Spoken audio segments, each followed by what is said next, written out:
quiere que yo sea libre de fortalezas mentales. Hoy en día existe un conflicto, existe una lucha entre dos reinos.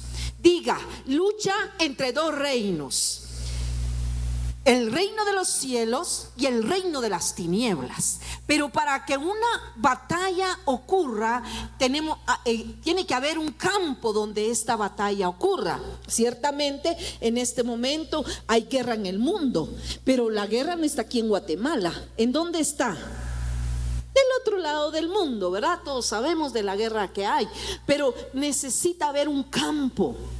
Y actualmente en la iglesia de Dios existe una batalla, y esa batalla es la batalla de la mente. Diga, el campo de batalla es mi mente. Y quiero decirle algo. Dice la palabra que el reino de los cielos sufre violencia y solo los valientes lo arrebatan. ¿Eso qué significa? Todos los días yo estoy en lucha, estoy en batalla. Todos los días yo tengo que pelear una batalla, y esa batalla es en mi mente. ¿Con quién? Contra Satanás. ¿Sabe que Dios no ha prohibido la guerra, que Satanás nos haga guerra? Dios nos lo ha prohibido. ¿Sabe por qué? Porque Dios nos ha preparado a nosotros para esa batalla. Dios nos ha dado las armas para pelear esa batalla. Nosotros no estamos solos. Dios nos ha preparado para esa batalla. Pero ¿cómo Dios nos prepara para esa batalla? Anciana, ¿cuándo voy a saber yo cuándo es esa batalla? Todos los días. Dígale al hermano que está a la par: todos los días mi mente es un campo de batalla. Todos los días yo debo pararme, yo debo prepararme. Por eso cuando usted se levante, tiene que prepararse en intimidad con Dios. ¿Para qué? Para pelear esa batalla. ¿Sí? Para eso debemos nosotros estar preparados. Primera de Corintios 10, del versículo 3 al 5, nos habla al respecto de esto. Dice la palabra: pues aunque andamos en la carne, no militamos según la carne. Cuando aquí habla de militar, significa andar, ser parte de un ejército, significa batalla. Amén. Yo soy soldado. ¿Y usted? ¿Cuántos pueden decir: yo soy soldado de Jesucristo? Yo soy soldado de Jesucristo. Cuando usted recibió a Jesús en su corazón, automáticamente usted se convirtió en un hijo de Dios. Pero un hijo de Dios también es un soldado de Jesucristo. Y entonces Dios dice, el apóstol Pablo dice: pues aunque andamos en la carne, no militamos según la carne. Porque las armas de nuestra milicia, porque las armas de nuestra batalla, porque las armas de nuestra lucha, ¿qué dice? No son carnales, sino poderosas en Dios. ¿Para qué? ¿Por qué hay una batalla? ¿Cuál es el objetivo de la batalla? Destruir una fortaleza. Todos los días yo debo prepararme. ¿Para qué? Para destruir una fortaleza. Pero para eso el Señor nos dio armas. El Señor nos dio las armas para pelear esta batalla. Y esas armas que el Señor nos dio no son carnales. Esas armas no son carnales. Dios no le dio a usted literalmente una pistola. Dios no le dio a usted literalmente un fusil. ¿Sabe cuál es ahorita la modalidad? Compremos un arma, porque eso nos va a dar seguridad. Compremos un fusil, andemos preparados. ¿Por qué? Porque si alguien, también nosotros tenemos cómo defendernos. Esas son armas carnales. Pero el Señor nos dio a nosotros armas que no son carnales, sino que son ¿qué? Exacto. No nos dio cualquier arma, nos dio armas poderosas. Diga conmigo: armas poderosas. Armas poderosas que nos van a ayudar a nosotros a ganar esa batalla. ¿Cómo yo entiendo esto? Por ejemplo, alguien nos ofende. En lo natural, mi defensa sería vengarme. Mi arma sería vengarme. Pero en lo espiritual, en las batallas en las armas que el Señor nos dio, mi arma es perdonar. Un arma natural en la ofensa es vengarme. Me voy a vengar por lo que me hizo. Pero Dios me capacitó a mí, ¿para qué? Para perdonar. Esa es mi mejor arma. Y ese día yo gano la batalla. Cuando a usted lo han ofendido, pero usted perdona, ese día usted ganó la batalla. Porque la batalla está en su mente. Porque usted dijo: yo voy a perdonar. Voy a perdonar. ¿Por qué? Porque el arma que el Señor me dio es perdonar. Pero ¿sabe qué está pasando hoy en día? El cuerpo de Cristo, o sea yo, o sea la iglesia, está usando armas carnales para causas espirituales.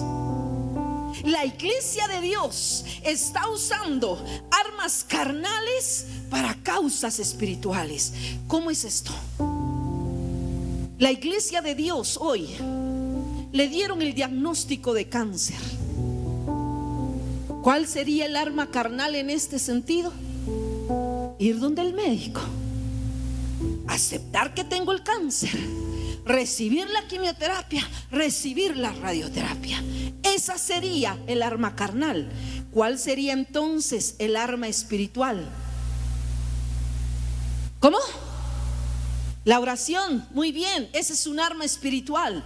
Pero específicamente en este caso, el arma espiritual sería romper toda maldición de cáncer, echar fuera de mi vida todo espíritu de enfermedad. ¿Y qué? Y declararme libre en el nombre de Jesús. Declarar la sangre del Cordero que fue derramada en la cruz del Calvario, que cobra su precio ahora y me hace sano en el nombre de Jesús. Ese es el arma que yo tengo que usar, un arma poderosa, anciana. O sea que no debo ir donde el médico y no debo recibir tratamiento. No se equivoque, porque lo que yo estoy diciendo es de que usted primero debe ser libre de ese espíritu de enfermedad. ¿Por qué? Porque la enfermedad es un espíritu. La enfermedad no viene de Dios. Dios permitió que esto pasara en mi vida. No, tranquilo, la enfermedad es un espíritu y su origen es Satanás. Porque el Señor no quiere que nosotros seamos enfermos. Pero anciana, no, es que recuérdese que la palabra dice que a los que amamos a Dios todas las cosas nos ayudan a bien, aún en enfermedad. Porque el Señor nos va a ayudar en el proceso, nos saca del proceso y saca lo mejor de nosotros en ese proceso. Amén. Pero el Señor nunca nos va a enviar a nosotros una enfermedad. ¿Sí me está entendiendo? Otro ejemplo, cuando nos critican. Eso no sucede aquí, eso sucede en otras partes. Pero el arma natural cuando nos critican, ¿qué sería? ¿Defendernos o no? ¿Defendernos? No, esto no pasó. Y yo poner también mis propios argumentos. Sin embargo, Jesús nos enseñó que nuestra arma cuando alguien nos critique sea bendecir a esta persona. No se defienda. Cuando alguien lo critique, no se defienda. Bendiga, bendiga, porque cuando usted se defiende también se hiere en su corazón. Entonces, si alguien lo está criticando, usted bendiga a esa persona. ¿Por qué? Porque las armas espirituales son poderosas. ¿Para qué? Para la destrucción de fortalezas. ¿Pero qué es una fortaleza? ¿Qué es una fortaleza?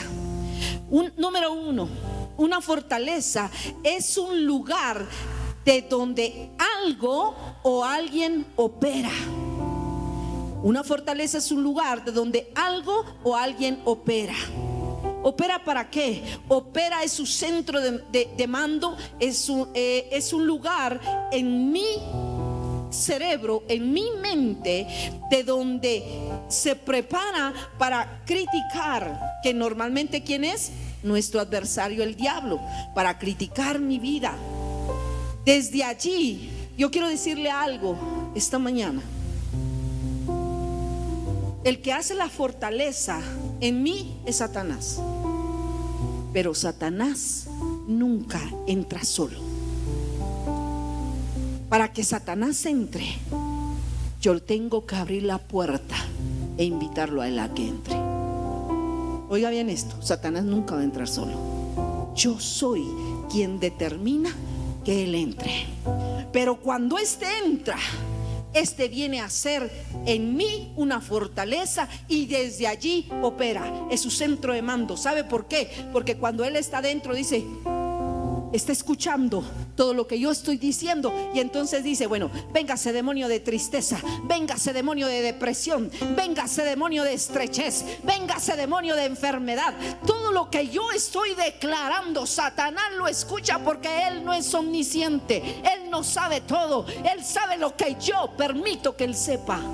Por eso es que nosotros no tenemos que permitir que Satanás entre, no tenemos que permitir que él haga una fortaleza en nosotros.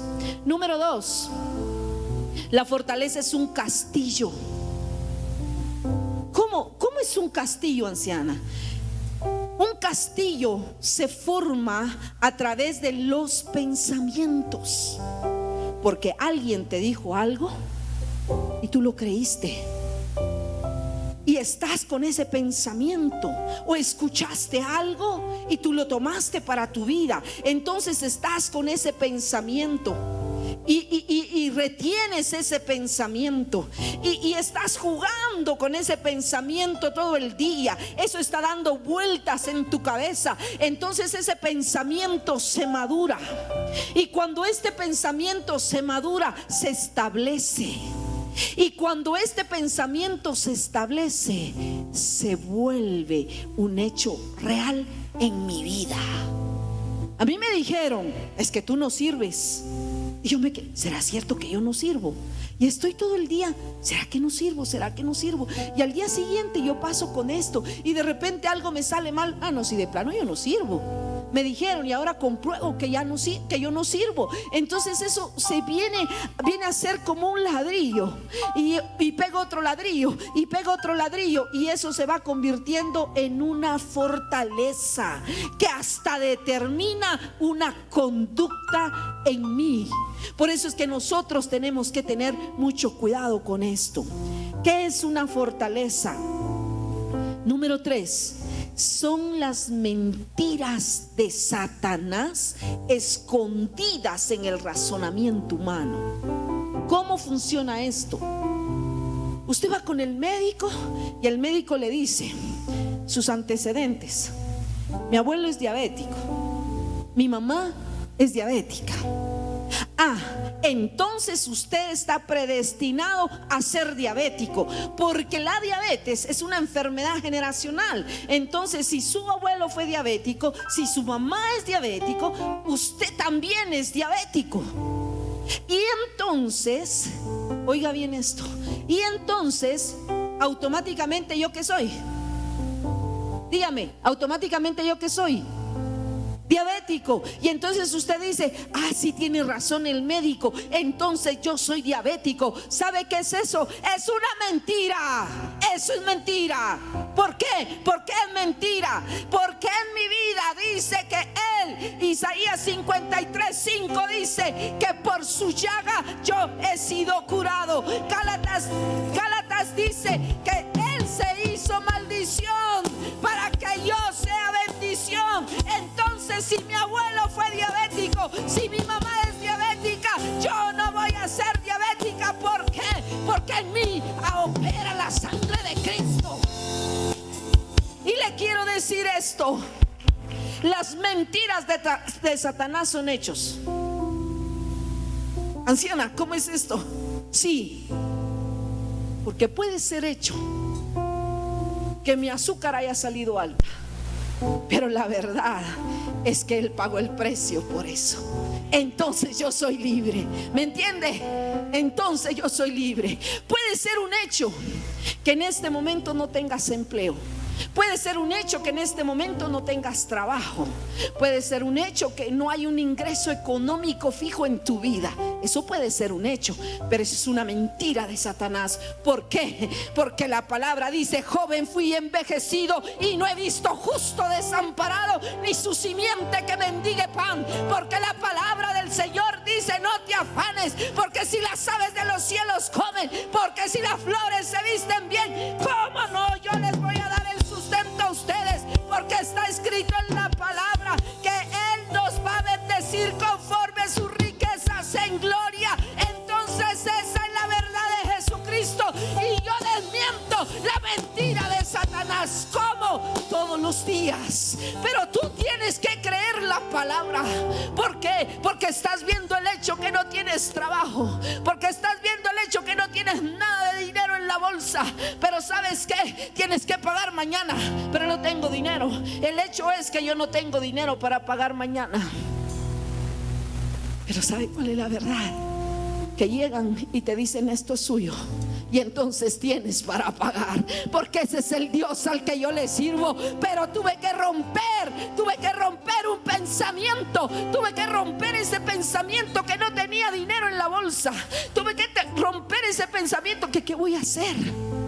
Y usted dirá: se oye tan fácil. Sí, pero yo lo he pasado. Y lo pasé hace 15 días. Y lo voy a decir no para vergüenza mía, sino para vergüenza de Satanás. ¿Sabe por qué? Hace 15 días yo estaba preocupada, porque tenía que mi hijo viajar al otro día a Quetzaltenango, y mi esposo y yo estábamos en cero literalmente en la bolsa. ¿Cómo no iba a estar preocupada? Pero ¿sabe que esa noche el anciano compartió una palabra? Y el anciano dijo algo, y dijo: cuando tú te preocupas, significa que no tienes fe. Y eso me llegó aquí, y yo dije: Señor, yo te creo, yo tengo fe en que tú lo vas a hacer. Se lo resumo a los líderes, se los dije detallado, pero a usted se lo resumo. Yo dije: Señor, yo voy a descansar en ti. Yo no sé qué va a pasar mañana. Esa noche se acaba el gas, y mi hijo me llama: mamá, no hay gas. ¿Y qué vamos a hacer si no hay gas? Tampoco había dinero para comprar el gas. Eso es difícil. A usted tal vez no le ha pasado, pero glorifico a Dios, porque el Señor me enseñó quién es mi Padre. Y ese día yo dije: Señor, yo voy a descansar en ti. Y al otro día, se lo prometo, a las 11 de la mañana, esto es para usted. Pagué el gas, tuve gasolina para la semana y la otra semana. Todavía alcanzó para pagar refacciones, porque ese es el Dios al que yo le creo. Pero tuve que romper la fortaleza, pero tuve que romper eso en mi pensamiento y decir: Dios, mi Dios pues suplirá todo lo que a mí me haga falta conforme a sus riquezas en gloria. Amén. Nosotros tenemos que aprender a deshacer toda mentira de Satanás, ¿sí? Porque Satanás está operando desde dentro y viendo de qué manera me hace a mí caer. Por eso, cuando venga un pensamiento, no juegue con él, deséchelo.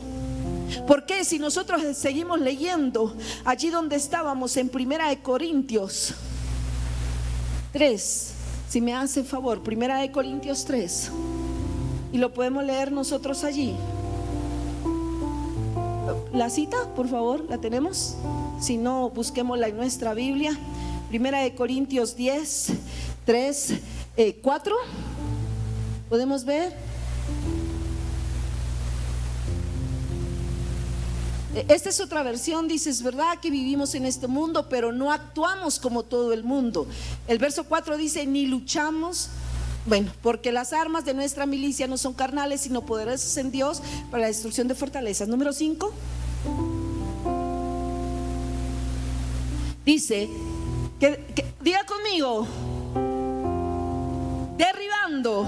Diga conmigo: derribando argumentos y toda altivez que se levanta contra el conocimiento de Dios. ¿Y qué dice? Vamos a leerlo todos juntos, la última parte.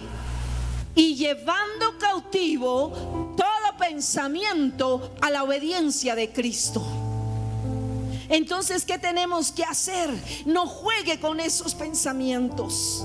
Cuando venga a usted le digan algo o escuche algo contrario a lo que Dios ha predeterminado para su vida, tome ese pensamiento y diga: yo traigo todo este pensamiento cautivo a la obediencia de Cristo. Todos los días diga: yo traigo cautivo mis pensamientos a la obediencia de Cristo, porque yo sé que el que está conmigo es mayor que el que está en el mundo, porque yo sé que Dios tiene planes de bien y no de mal para mi vida. ¿Cómo nosotros tenemos un rompimiento? A ver, ¿cómo nosotros tenemos un rompimiento? ¿Cómo nos liberamos de esa fortaleza? Número uno, con arrepentimiento. Diga conmigo: arrepentimiento. ¿Y qué es el arrepentimiento? El arrepentimiento es un cambio de pensamiento, es cambiar mi manera de pensar, es cambiar mi manera de hablar. La Biblia dice que el poder de la vida y de la muerte está en nuestra boca. No declare palabras malas para su vida. Sabe que a veces tratamos mal a nuestros hijos y los condenamos. No ate a su hijo. No le diga: usted es un tonto. No le diga: usted no sirve para nada. Usted está atando ahí a su hijo o a la persona que usted le diga. Aprendamos a hablar. Declaremos palabras de bien y no de mal. Entonces, para poder ser libres, para que haya un rompimiento en nuestra vida, número uno, tiene que haber arrepentimiento. Número dos, tenemos que pedir perdón. ¿Perdón a quién? A Dios, por haber dado lugar a los pensamientos. Por ejemplo, tenemos que pedirle perdón a Dios por haber dado lugar a los pensamientos de estrechez, de pobreza, de inmoralidad sexual, porque eso pasa en nuestras vidas, de baja autoestima. Tenemos que pedirle perdón a Dios, porque nosotros, los hijos de Dios, concebimos estos pensamientos. Entonces tenemos que pedirle perdón al Señor. Y número tres, tenemos que declararnos libres en el nombre de Jesús. Amén. Tenemos que declararnos libres en el nombre de Jesús. Le voy a decir rápido esto. Número 4, una fortaleza es un lugar de comodidad. ¿Qué significa eso? Nos acostumbramos ya a vivir así. Ya aceptamos. Es que yo nunca voy a tener dinero. Toda la vida voy a andar pidiendo dinero prestadito. A ver, ¿quién quiere compasión mía?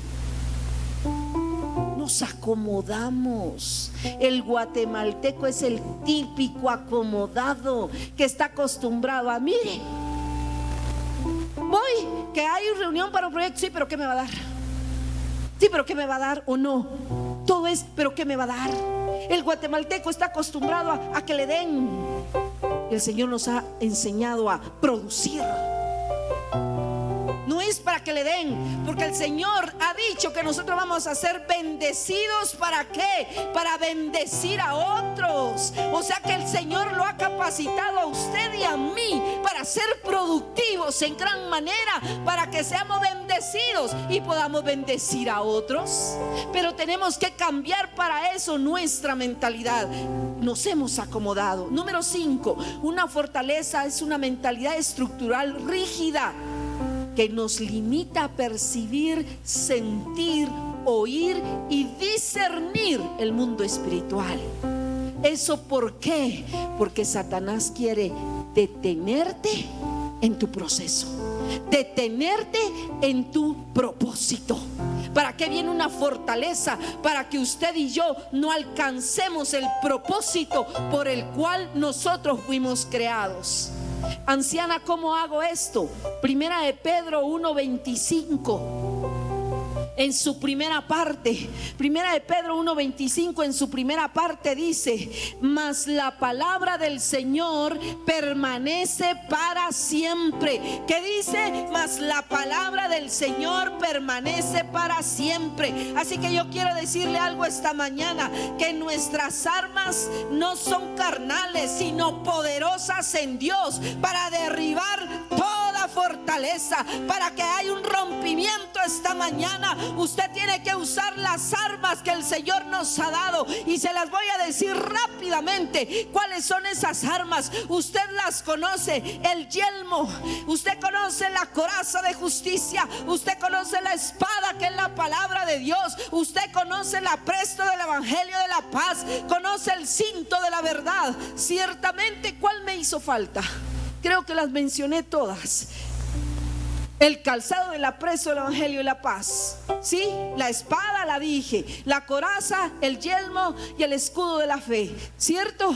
Todos conocemos esas armas, pero hay otras. Y le quiero decir, una de las armas, porque la batalla que nosotros enfrentamos es espiritual, la cual no debe ser solo defensiva, sino también ofensiva. Es decir, usted también tiene que hacerle la lucha, la batalla todos los días a Satanás, porque nosotros hemos sido llamados por Dios para forzar al enemigo a que retroceda, para que el enemigo no avance. Porque yo estoy parada hoy. ¿Para qué? Dios te ha llamado para estar al frente de la batalla, para que el enemigo retroceda, para que el enemigo huya, para que Satanás huya, para que muchos sean libres, para que muchos vengan, para que muchos sean transformados y renovados a través de tu vida, por el poder del testimonio y por lo que tú vas a hacer en la vida de ellos. ¿Cómo lo hacemos? El poder de la oración y el ayuno. Nunca olvides el poder que tiene la oración y el ayuno.